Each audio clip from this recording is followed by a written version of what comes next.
Don't you think, David, on a beautiful morning like this, all I want to do is tell jokes? Yeah, but telling jokes in the morning can be risky business. Risky? How so? Because if you tell a good one, people will laugh so loud the whole park hears and the pigeons will scatter. But if it's a bad one, they'll look at you like you're talking to a tree. Ha ha. Well, that's still better than talking to someone and getting no laughs at all. But don't worry, I came prepared today. Prepared for what? A joke collection or something? Exactly. I call it refined morning laughter. Sounds like it's already dripping with philosophy. What's a philosophical joke like? Here's an example. One day, a husband asks his wife, "Darling, if I fell into the sea, would you save me?" She replies, "Of course, I'd call the rescue team right away." Aha. Well, at least she chose the legal way instead of jumping in after you. See? It's funny, but humane. The story teaches us, when you love, you need to know the limits of courage. Nice one, but the philosophy part sounds like an emotional insurance policy. Ha ha! Better than having no insurance at all. So, got any funny stories of your own? Sure do. I read this one yesterday. A man goes to the doctor and says, "Doc, I feel like I'm a bridge." The doctor says, "All right, lie down." The man replies, "No way. There are cars driving over me." Ha ha! Oh my gosh. That kind of imagination only comes from the minds of storytellers. Yeah, but I love that kind of humor. It's silly yet clever, like a wink between reason and madness. Kind of like life itself. You need a bit of crazy to feel the joy. Oh, here's another one I read in an old newspaper.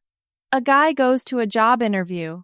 The employer asks, "Do you know Excel?" He replies, "Yes, I talk to it every day." You mean Microsoft Excel, right? Yep, but the guy thought they meant excellent. Haha. Well, at least he was honest, right? And talking to Excel isn't so bad, it listens better than some people. Exactly. I love these kinds of stories, gentle humor with a clever twist. It's not about laughing at stupidity, but seeing things from a different angle. Have you noticed how people in this park don't laugh much? I have. Maybe because everyone's too busy chasing something. I tell jokes not just for laughs, but to say, "Hey, slow down a bit, life's still full of joy." That's a good one. Sometimes a joke is the simplest way to say, "I know you're tired." And instead of giving advice, we make them smile. That's Philosopher Sophia, the gentle comedy edition. And you're David, the bittersweet coffee philosopher. Well, a bit of bitterness sets the stage for sweetness. You know, every time I tell a joke, it feels like I'm mixing sunshine into my words. And I think the best joke tellers are the ones who listen to others' laughter. So this morning we're both telling and listening, right? Deal. But just so you know, the next part's mine. Time for David, the Philosophical Bridge. Ha ha. All right, part 2 is yours. I'm waiting to see how sturdy your bridge is. Here we go. You ready? Go for it, but make sure it meets my refined laughter standards. All right, here's one. A guy goes to a bank and says, "I want to open a joint account." The clerk asks, "With whom?" He replies, "With someone richer than me." Haha, that's short-term financial genius. If Elon Musk heard that, he'd probably laugh his head off.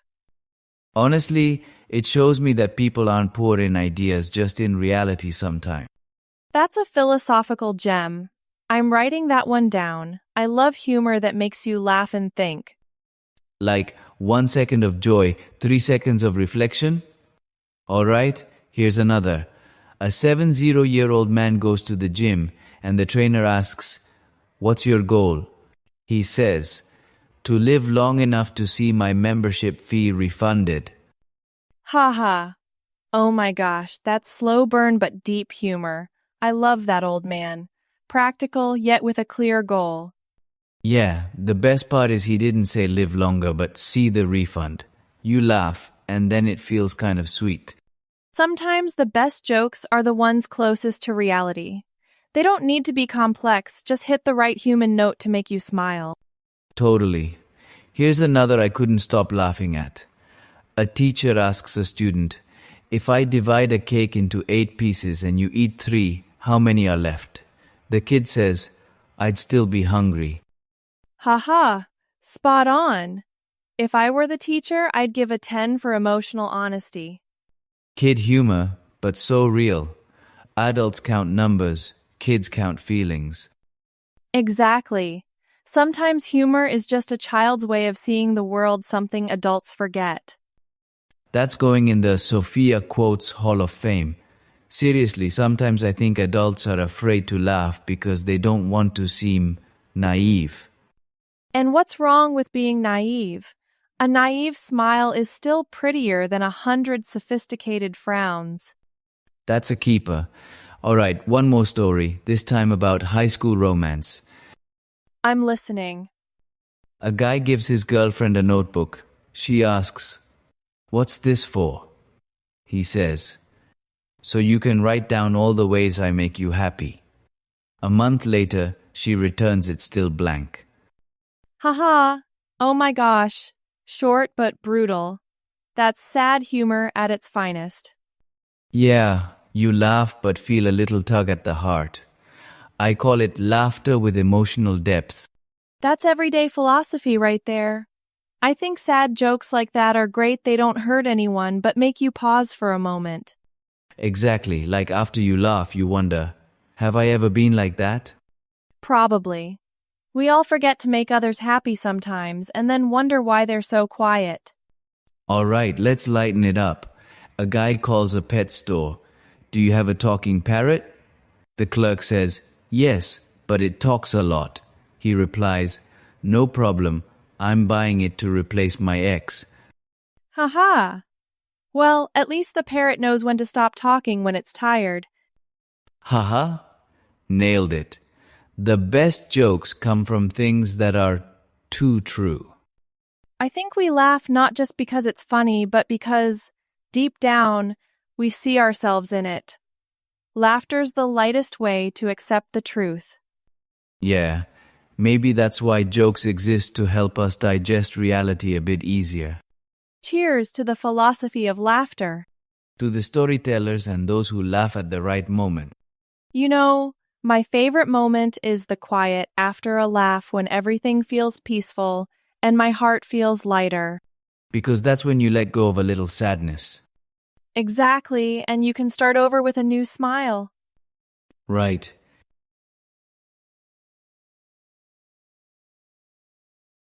Look at those kids laughing so freely. It makes me miss my childhood. My childhood? Mostly getting scolded by my mom for breaking stuff. I laughed, but it was sneaky laughter after gluing a duck sticker onto a broken vase. Haha. Really? I used to get in trouble for telling jokes in class. Once, while the teacher was lecturing sternly, I whispered to my friend, if our teacher was a superhero, she'd be Iron Woman, her glares sharp as steel. Haha. And the consequences?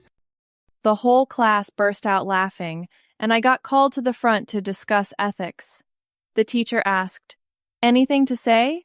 I said, just that I'd like to go home, to work on my sense of humor. Haha. Oh my gosh. That response probably turned off her iron mode. Not quite. She paused, then laughed. After that, she'd ask me to tell jokes for a mental break. That's when I realized laughter is a language that connects people. Totally. I've got a story about connecting through language. At my first job interview, they ask, what's your strength? I said, I'm great at making people laugh. The interviewer stared at my resume and said, then why is your transcript so sad? Haha. Oh my gosh, that's a intellectual counterattack. How'd you respond? I just said, because I spent so much time making others happy, I forgot to do my exams. The room laughed, but I still didn't get the job. But you won their hearts. Yeah, at least I had a loyal audience. Sometimes, success isn't about landing a job, it's about leaving people with your smile. You always say things that are deep and warm. That's why your jokes have a unique flavor. Nah, it's just that I've been through a lot of sadness, so I learned to laugh, to live lighter. I get that. When my dad passed away, everyone was sad. But I told jokes to the family. Really? Yeah, I told a story about when he taught me to drive. He said, "Don't be afraid, just believe in yourself." 5 minutes later, we both believed in the neighbor's fence. Ha ha. Sad but sweet. I bet your dad would have laughed hearing that again. Yeah, I think so. Sometimes laughing is how I say, "I'm okay, Dad." You know, sometimes I think jokes aren't just for fun, they're for daring to face the not-so-fun stuff. Exactly. Laughter's a kind of courage.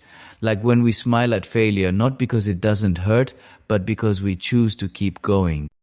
I love how you said, choose to keep going. It feels like an untold story. Then let me keep telling. This one's about someone else's ex. Ooh, sounds like trouble already. My buddy was really down after a breakup. I told him, "Don't be sad, think positive. At least now you have one less person to wish a happy birthday." Haha. Oh my gosh, that's well-meaning but off-target comfort. Yeah, but at least he laughed. And sometimes laughing because you're out of options is its own kind of freedom. That's why the ones who can joke when someone's down are the bravest. And the ones who can laugh when they're down are the strongest. Honestly, sometimes we don't even need jokes. Just having someone listen to our stories makes the heart feel lighter. Yeah? And if they can tell a story back, you've got a perfect pair. You mean us? Yup, the Park Joke Telling Squad. Slogan: laugh enough, think just right, love gently. Nice. I say we start a YouTube channel. David and Humor and Happiness. Brilliant. Content. Philosophical jokes, a touch of sunshine, a hint of lemon, and the sound of pigeons. Tune in weekly at the Central Park where laughter grows like wildflowers. Haha. Oh no, now everything you say sounds like a rom-com tagline. Well, who knows? Maybe every joke is a little scene from life's movie. You're right about that.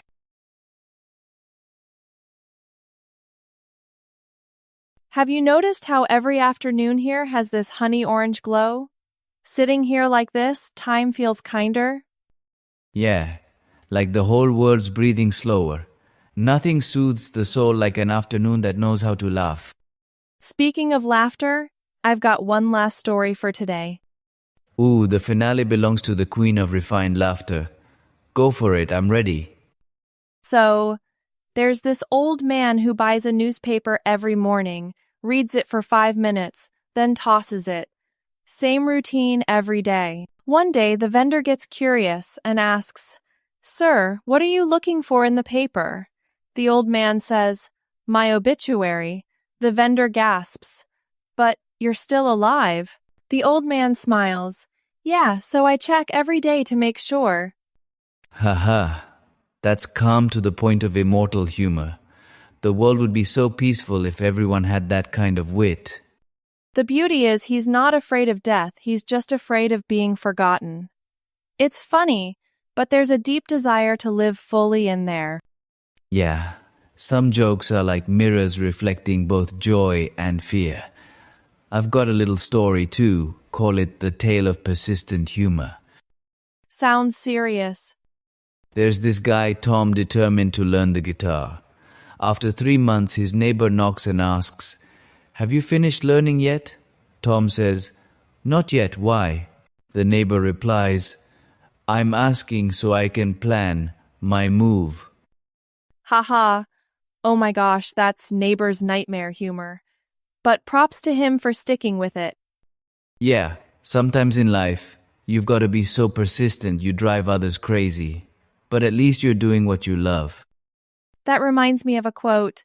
Don't live for applause, live to smile. Love that. Because real laughter doesn't need an audience, just honesty with yourself. You know, we've been talking about jokes all day, and I'm not even a bit bored. It's like each story is a little candy, sweet, and heartwarming. Yeah, but it's not just the stories, it's the teller. You tell them with heart, so every story has a soul. And you have a way of commenting that turns everything into poetry. Talking to you, I feel like laughter has depth. Depth? Maybe it's just because this park has a lake. Haha. No, it's because someone's listening. And I think the best joke teller isn't the one who gets the loudest laugh, but the one who makes you smile the longest. And maybe smiling is something we should do every day, like drinking morning coffee or breathing the air in this park. Cheers to the art of living lightly. To the stories that make us laugh and see ourselves in them. Ever think that one day someone might sit in another park retelling the story of two people who sat here laughing and talking about laughter? If they do, I hope they smile as gently as we are today. Yeah, and maybe they'll realize all joy starts with a kind conversation. Kind and heartfelt, like the way we laugh. What a day, huh?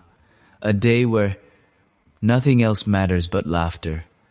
You know, someone once said, laughter can't change the world, but it can make it more bearable. I believe that. I do too. And today, this park feels pretty bearable. Shall we continue tomorrow? Absolutely. Because every day needs a reason to laugh.